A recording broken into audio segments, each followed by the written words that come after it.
This episode is provided by Thomas Allgaier and Frennis, based on the most relevant LinkedIn posts about channel marketing in calendar weeks 3 and 4. Frennis is a B2B market research partner, helping enterprises translate market, customer, and competitive insights into actionable strategies that drive growth and success across their channel and partner ecosystems. Welcome back to the deep dive. Let's get into it. We are doing something a little different today. Usually we take a wide-angle lens, looking at the whole quarter or even the year. Right. But digging into the LinkedIn activity from just the last 2 weeks of January 2026, the signal-to-noise ratio was just incredibly high. There's a specific narrative forming right now that we can't ignore. It's a hard pivot, a really hard pivot. I mean, if you look at the discourse from even 6 months ago, it was all evangelism. All of it. Everyone was trying to convince their CEO why ecosystems matter or why partners are necessary. That conversation effectively it died in January. It did. The why is settled. Nobody is debating the existence of the channel anymore. The posts from weeks 3 and 4 were so aggressively focused on execution. Yes. Messy, tactical execution. It's entirely about the mechanics of how you actually get this done without, lighting money on fire. That is the theme. Operationalizing co-sell motions, fixing these broken attribution models, and actually monetizing these massive networks. We are moving from the partner ecosystem as a philosophy to the partner ecosystem as a balance sheet item. Exactly. So our mission today is to unpack that operational layer. We're going to trace the money through the cloud marketplaces, look at the data nightmare that is attribution, and then get into the human behavior of the sales reps. And frankly, we had to start with the biggest disruption in the room. Cloud marketplaces. It is the center of gravity right now. For sure. We saw a stat from Tori Galoso May that really puts this in perspective. She noted that nearly a third of all B2B software revenue is expected to flow through cloud marketplaces this year. A third. That's massive. But the part that caught my eye wasn't just the volume. It was the deal velocity. These deals are 81% bigger. And they move 40% faster, which sounds like a dream scenario for a CRO, right? You'd think so. Larger deals at close quicker? But, and there's always a but, if the metrics are that good, you have to ask, why is there so much friction getting sales reps to actually use the marketplace? Right. If it's faster and bigger, shouldn't they be flocking to it? That's the paradox. And Roman Kirsanov, I think, had the clearest answer. He calls it the comp neutrality rule. It's just brutally simple economics. It's human nature. Kirsanov's argument is that you can preach strategy all day, but if a sales rep looks at their comp plan and sees they make 10% on a direct deal, but only, say, 5% or 7% on a marketplace deal, they will kill the marketplace deal. They will actively steer the customer away from it. So compensation neutrality, meaning the rep takes on the exact same dollar amount, is non-negotiable. But Roman suggests you actually have to go even further, at least at first. You do. Yeah. To break that initial inertia, he talks about a temporary compositive SPF. It's SPF being a sales performance incentive fund, a bonus, basically. Correct. But the key word there is temporary. You time box it. For the next 6 to 12 months, you say, if you push this deal through the AWS or Azure marketplace, you make more than a direct deal. You're paying a premium to build the muscle memory. You are, but there is a huge risk in how you end that. You can't just pull the rug out. Oh, yeah. There's that cautionary tale that Roman shared, right? From Kyle Heisner at Sugar. A fascinating one. This company, they implemented it perfectly. Reps were using the marketplace. Volume was up.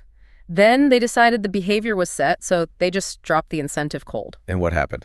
Marketplace deals dropped 40% in the very next quarter. Wow. It just proves that these behaviors are incredibly fragile. If the path of least resistance isn't the marketplace, the reps revert to what they know immediately. So you have to pay them to use it. But even if you pay them and the deal goes through, you run into the next massive headache we saw everywhere in the feed. The attribution nightmare. This is what keeps partner leaders up at night. Kyle E. posted a detailed breakdown of this. The scenario is classic. You have a CFO who looks at the dashboard and says, we invested millions in this cloud marketplace strategy, but I only see $2 million attributed to it. Cut the budget. Meanwhile, the partner leader knows they actually drove like $15 million, but the CRM just isn't showing it. It's a data tagging failure. Precisely. Kyle E. used this great example where you might close 15 deals via marketplace motions, but in Salesforce, the account executive who just wants to close the deal and go home tags the source as direct or other. Because maybe the lead did come from a cold call, even if the transaction itself happened on the marketplace. And the CFO doesn't care about the nuance. They care about the report. So Kyle E. proposes a very strict 3-bucket system to fix this. Okay, what are the 3 buckets? First is hyperscaler sourced. AWS, Microsoft, Google actually brought you the lead. Simple enough. Second is hyperscaler influenced. They helped, maybe gave an intro, but they didn't find the deal. And third, and this is the key one, is marketplace transacted. So the deal just closed on the platform, regardless of who found it. That distinction is vital. It connects to a brilliant point made by Nabil A. from Late IQ. He separated the incentive from the motion. How so? He said the marketplace creates the incentive, it speeds up procurement, it burns down committed cloud spend, but the ACE program, for example, creates the motion. ACE being the AWS Customer Engagement Co-sell portal. Yes. Nabil's point is that if the deal isn't in ACE, if it isn't registered, it effectively doesn't exist in the ecosystem economy. You're not building credit with the hyperscaler for the next deal. So it's the old mantra, if it's not in the CRM, it didn't happen, but now it's applied to the partner portal. Which is a perfect segue, actually. We've talked about the money and the data, but ultimately, co-selling is 2 human beings trying to close a deal together. And based on the feedback from these 2 weeks, most reps are, well, they're terrible at it. They really are. Jonathan Skelding had a bit of a rant about this that resonated. He said we need to ban the phrase, "thanks for the lead." It sounds so polite, though. It does, but it reveals a totally broken mindset. When you say, "thanks for the lead," you are treating the partner like a vending machine. You put in a token, you get a lead, you walk away. It's just a transaction. It kills the trust. It's not a partnership. Exactly. He says you have to treat it like a campaign where the partner is a team member. You work the lead with them. But what does that actually look like on a call? Matt Fairman from HubSpot had some really tactical advice here. He said the winners just behave differently. And his top tactic is BLUF, bottom line up front. Right. Don't lead with product features. No. Most reps get on a call and just vomit product specs. The partner doesn't care. They care about their client.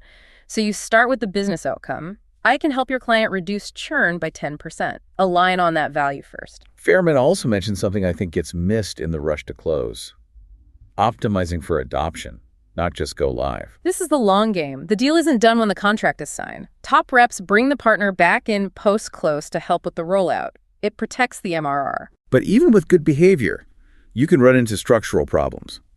Yasmina Abu-Rumi Santana pointed out a huge failure point, alignment. And she was talking specifically about the AI hype cycle. A very specific trap. Everyone wants to sell AI right now. But Yasmina notes that if you and your partner aren't aligned on technical readiness, you're going to crash. You've sold vaporware. And you've destroyed the partner's reputation with their own client. That's unrecoverable. This friction, Laramie Murgerson had a really insightful take on this. He says we try to fix co-selling with coordination, more meetings, more tools. But Laramie argues it's not a coordination problem, it's a value problem. Meaning? Meaning, if working with a partner adds cognitive load to my day as a rep, more forms, more calls, I'm going to stop doing it. I don't care about the potential upside. The friction is too high. So access isn't the starting point. Value is. The partner has to make my life easier immediately. Which brings us to the poor souls whose job it is to reduce all that friction, the partner managers. Or, as Harold Horgan suggests we call them, the mini COOs. I love this title. Partner manager sounds like relationship management. Mini COO sounds like you're running a business. That is the reality of the role. Harold argues a good partner manager touches everything. Accounting, product, marketing, tech support. Their real value is absorbing their own company's internal friction so the partner doesn't have to. They're the shock absorbers. They are. But there's a maturity curve to this. Bogdan Sporea broke it down really well. He says most programs are stuck at level 1, which is basically sell-through or order taking. One party just sends an order, you process it. Right. The vendor does all the heavy lifting, but that doesn't scale. You want to get to level 3, sell for. Where the partner's autonomous. Autonomous selling. But, and this is Bogdan's key insight, you don't get there by sending them PDFs or making them watch a generic training video. You can't train your way to autonomy. You have to do your way there. Real enablement is live customer engagement with vendor backup. You do the first 5 deals together, you let the partner drive, but you're in the passenger seat. That's how you build a sell-for motion. That requires patience, and Abhishek Gupta made a great point about that. He said, you can't meeting room your way through physics. I am going to steal that phrase. You can have all the QBRs you want, but if your sales team views partners as a pressure point rather than a co-creator, nothing moves faster. So let's zoom out. We've covered the tactics, the people. Yeah. But the ground beneath our feet is shifting economically. Jay McBain has been tracking this. The macro shift is from margins to fees. This is the biggest structural change in the channel. Okay, explain that for us. In the old world, you had a 20% resale margin. I sell your box for $100, I keep 20. Simple.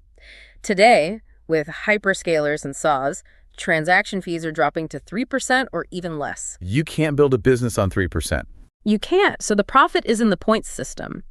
Jay explains that vendors are moving to these complex point systems that reward the entire life cycle. You get points for advisory services, for driving usage, for renewals. We saw the titans of the industry double down on this just in the last 2 weeks. They did. Oliver Tuzik from Cisco launched the Cisco 360 Partner Program, and David LaRose at IBM announced enhancements to Partner Plus. These are overhauls that align with this exact thesis. If you aren't driving value post-sale, you aren't getting paid. Okay, we can't finish a deep dive in 2026 without touching on AI. But I was refreshed by the takes this week. It wasn't the usual hype, it was practical. It was grounded. Andrew Morse described AI as leverage a mini-me assistant.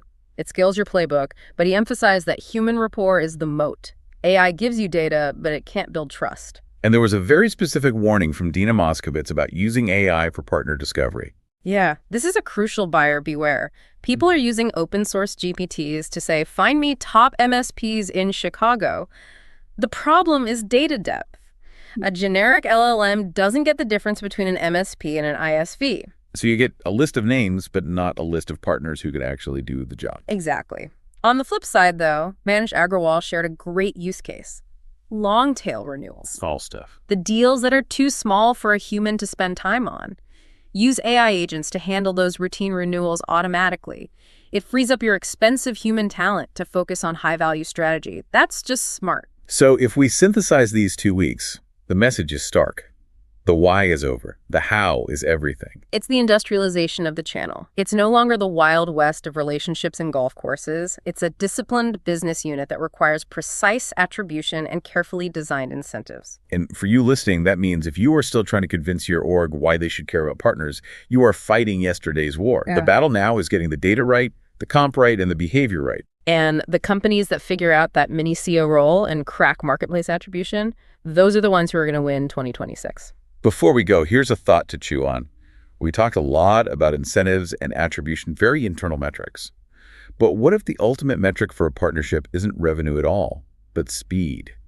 If a partner can shave 30% off your sales cycle, is that worth more to your business than the margin you give up? Just something to think about. That is a fascinating trade-off. Time is money, after all. If you enjoyed this episode, new episodes drop every 2 weeks. Also, check out our other editions on account-based marketing, field marketing, AI and B2B marketing, MarTech, go-to-market, and social selling. Thanks for listening. Don't forget to subscribe to the Deep Dive Strategic B2B Marketing Edition. Yeah. See you next time.